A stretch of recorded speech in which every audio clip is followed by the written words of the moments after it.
To FRQ Practice 3, for part A, we're going to need to sketch graphs, and part B as well. So let's just start off by listing all the units. So angular momentum is going to be in kgm squared over s. And all these t's are going to be in seconds, so we can just label them in seconds.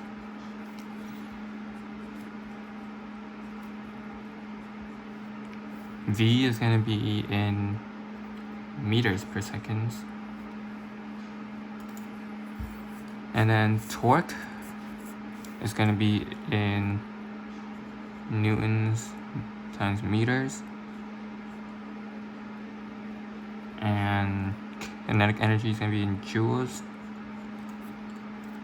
as well as potential energy and these other kinetic energy, they're all going to be in joules. And momentum is going to be, instead of kgm squared over s, it's just going to be kgm over s. Okay, for angular momentum, we know that it's I omega. For torque, it's going to be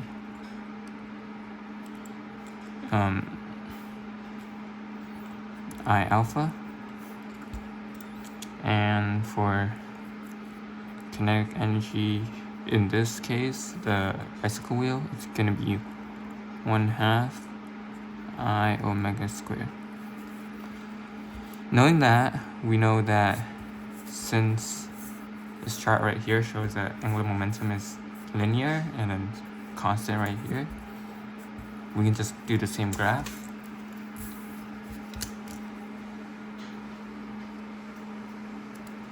So it'll just be linear to a certain point,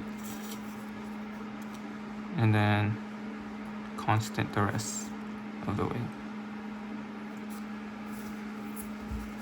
For torque, we know it's I alpha.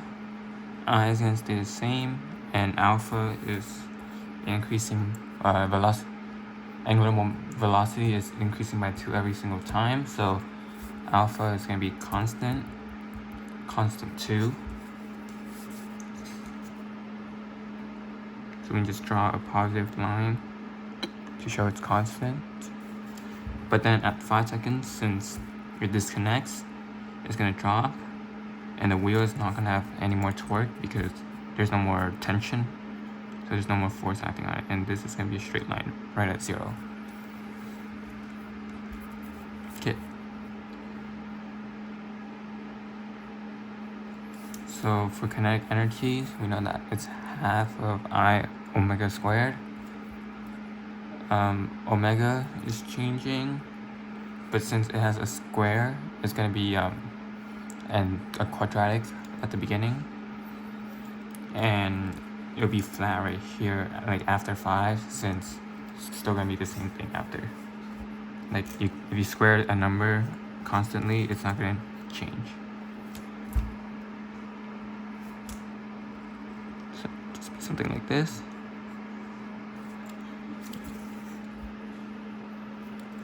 And then straight line across. Okay, for part B, for the hanging mass of this one, we're gonna do momentum. So it's just gonna be m times velocity. M is gonna stay constant. Velocity is a directly relationship with this, since omega changes and r is going to stay the same. Convert it into velocity, tangential velocity, and it will look like the same exact graph as angular momentum.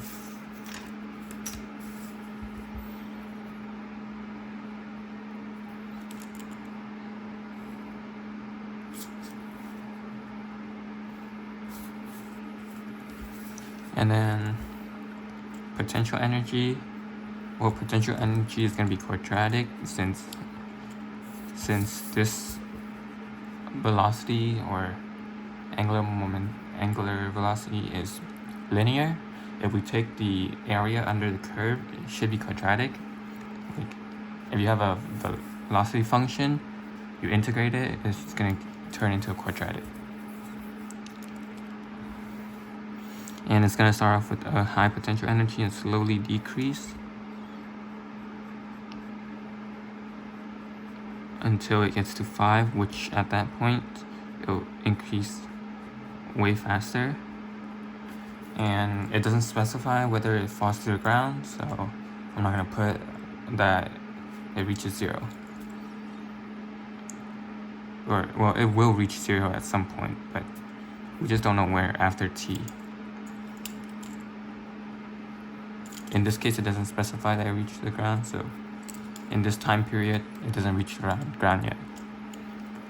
So it just be close, I guess. And for kinetic energy, this one is going to be 1/2 mv squared, because it's tangential, it's translational. And kinetic energy is going to be increasing because the potential energy is changing into kinetic energy. So it's gonna, let's fix this, it's too high. It's gonna slowly increase from 0, and then at 5 it's gonna increase way faster. Just like how it happens here. For this last graph, it's going to be kinetic energy as a function of velocity. So it'll be like, this is basically saying f of v is equal to 1/2 mv squared. So it would be quadratic because kinetic energy is quadratic. It would just look a lot slower.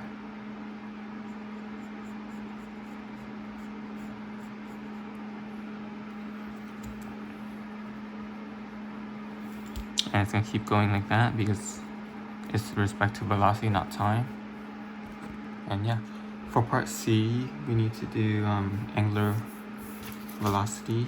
So at 5 seconds, and at 5 seconds, it's going to be 10 spokes per second for part C.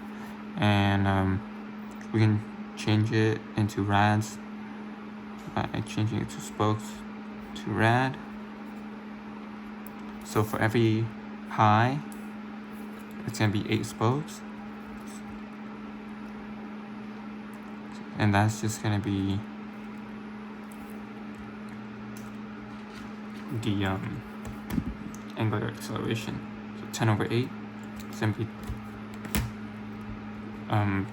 3.93 rads per second.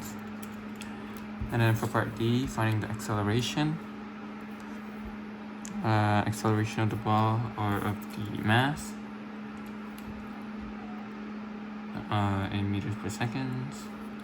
So acceleration is going to be 2 spokes. Acceleration is just the slope of omega. So then it's 2 spokes per second squared.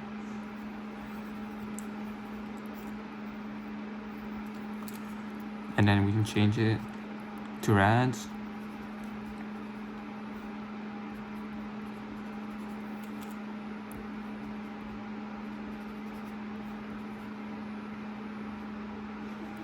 And we can change rads to meters.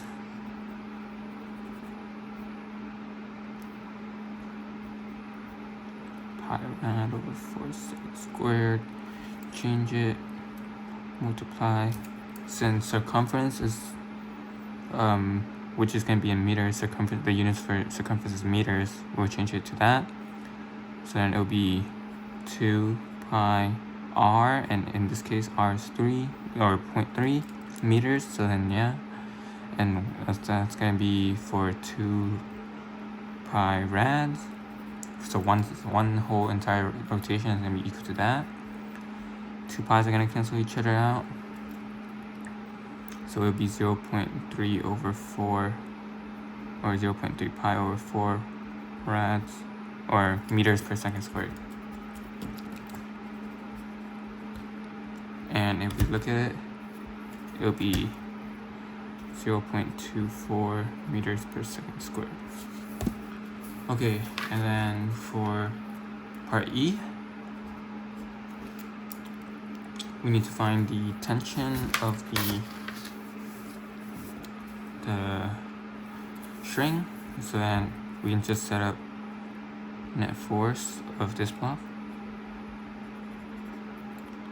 And net force is just going to be this minus this equals the acceleration, mass times acceleration. So mg or fg minus t equals ma. And we just do mg minus ma, move it over, equals t. And it's just m times g minus a equals t, which is just going to be 0.05 times 9.8 minus the acceleration we found here, which is 0.24. That's going to be equal to t, which is going to be about 0.478 newtons. And its magnitude, so we're fine with that. And for part F, we need to find the torque. And torque is just going to be the net torque is just going to be the net force times the perpendicular lever arm. So then in this case, the only force that's acting on it is this tension right here. So then that's going to be multiplied with the lever arm. So there's 0.478 times the lever arm, which is 0.3 meters. That's going to be your net torque. So the net torque is going to be 0.143 Newton per meter, or Newton times meter. And we need a direction because it's just asking for the torque. It's turning this way, which is the positive direction. So, and it's also counterclockwise. So let's put counterclockwise.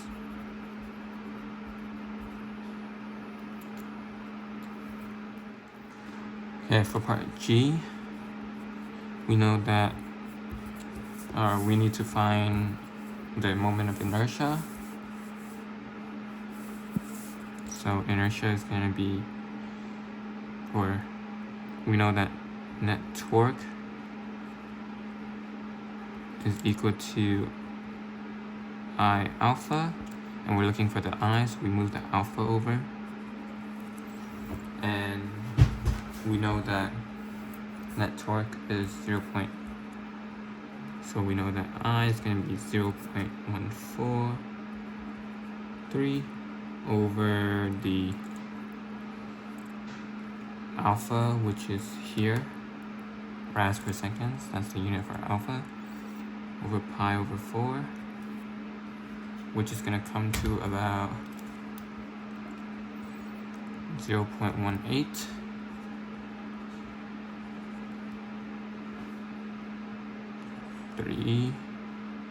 And it's going to be in kgm squared. And that's going to be our moment of inertia.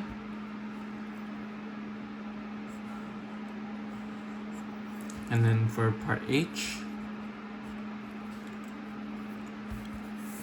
we're asked to find the mass of each spoke. So we can set up what the moment of inertia is. It's going to be the mass of the hoop, which is going to be m r squared, plus the mass of each spoke. There's 16 spokes, so we can account for that.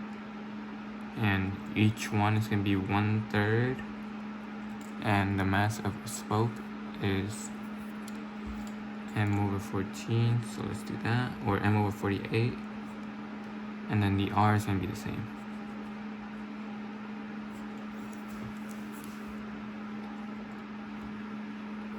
And we can just simplify this all. I is going to be 348 and 16 is going to simplify down to 1/9.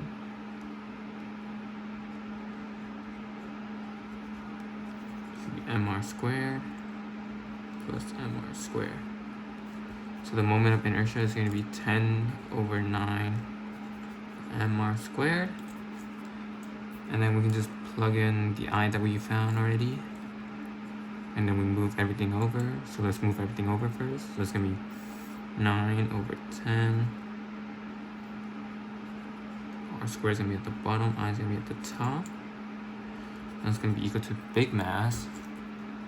And that mass is going to be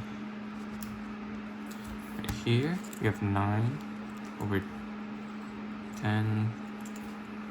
Or over the moment of inertia we found, over 10, and then 0.3 is the radius, the r, and then square that, and that's gonna be the big mass. But then the mass of each spoke is gonna be m/48, right? So we have the extra 48, and that's gonna be the 0.038 kg. So the mass of the spokes, so ms, is going to be equal to, in grams, is going to be moved 3 places over, so it's going to be 38 grams. And that's part H. Okay, for part I, we're going to need to find the kinetic energy of the system. So let's find that. So for part I, kinetic energy of the system is going to be equal to 1/2 I omega squared plus 1/2 m,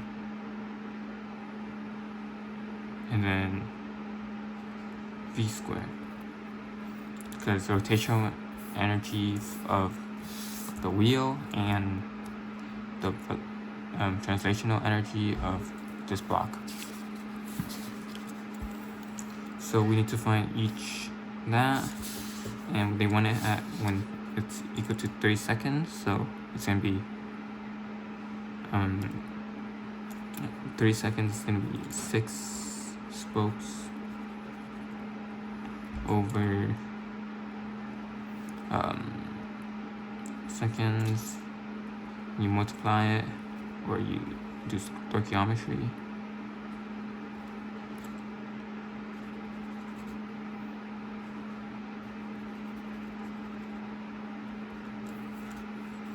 And it's going to be 3π/4 rads per second. So we can just plug that in. 6/8, same thing. And that's going to be the rads.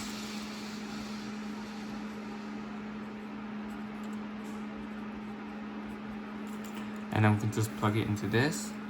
We know that V is just R alpha or R omega. So then we can just use R times omega. So V is just going to be 0.71 meters per second. Then we can just plug everything in. 1/2 the I we already have from up here.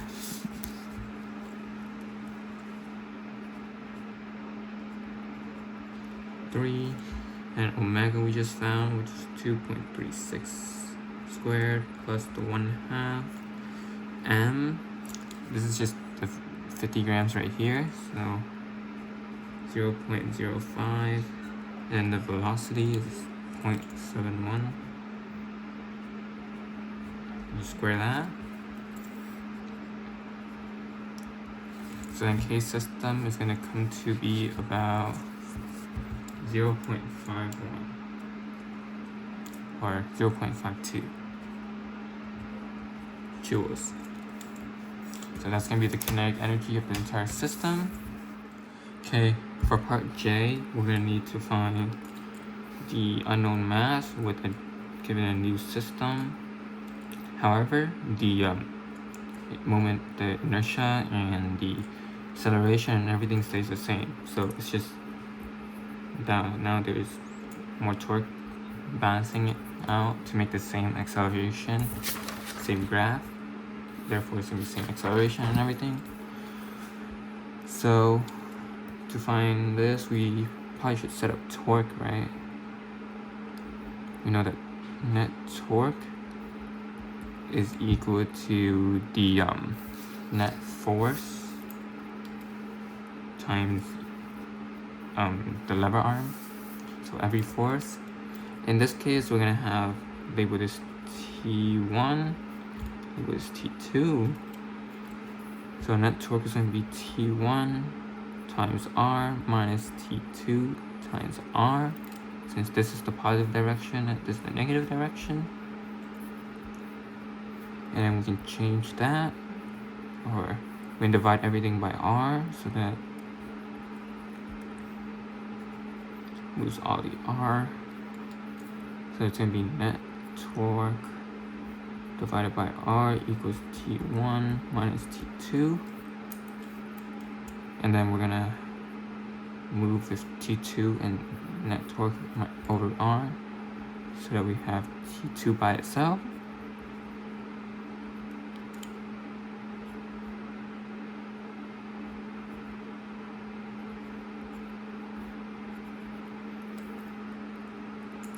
And from this, we can try to find T1 here because that's what we're missing, right? We already have this. To find T2, we need T1.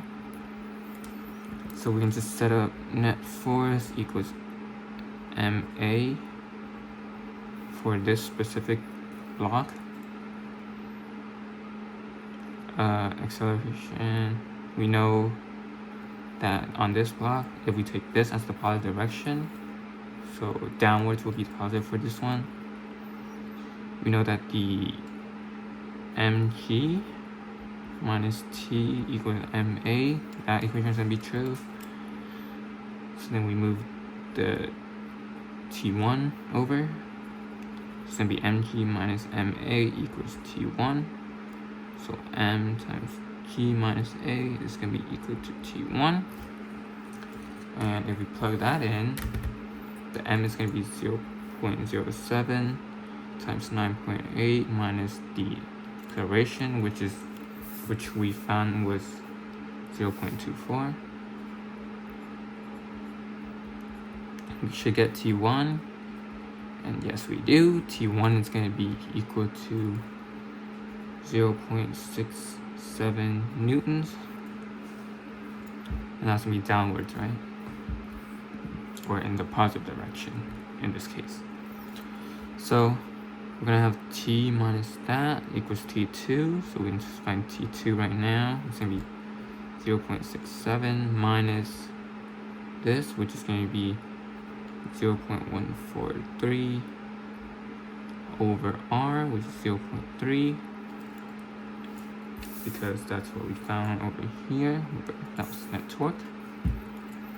And we're gonna get about 0.019 newtons for T2. And then finding that, we can use it to set up the net force for this. And then we'll say that this is M2. We know that net force is going to be, since this is the positive direction, it's going to be T2 minus Fg, which is Mg. I'll forget the 2. So we have T2 is going to be equal to M2A plus M2G. We can factor out the M2. We're left with A plus G on the inside, T2, and we move the A plus G over, and that's how we're gonna get our mass.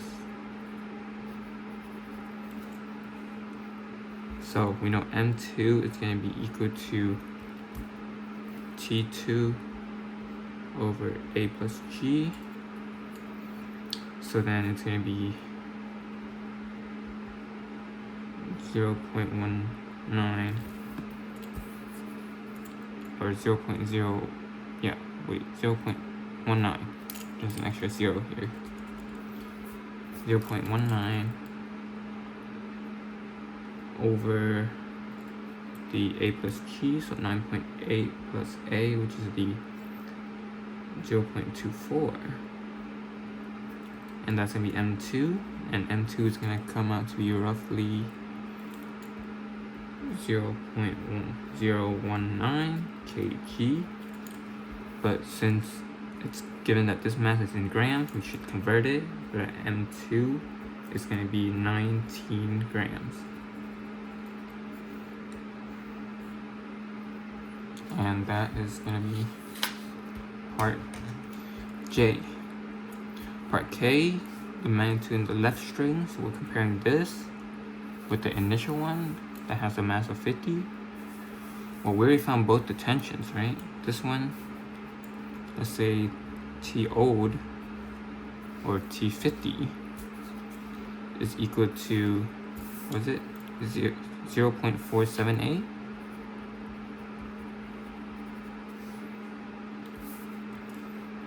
And that's the magnitude. The magnitude of T new is going to be equal to 0.67 or 669, so 70 newtons. And we can see that the new one would be bigger than the old one, so the tension in the left wing, the left string did increase, and that's why this is less than, or let's just write it out, T old is less than T new,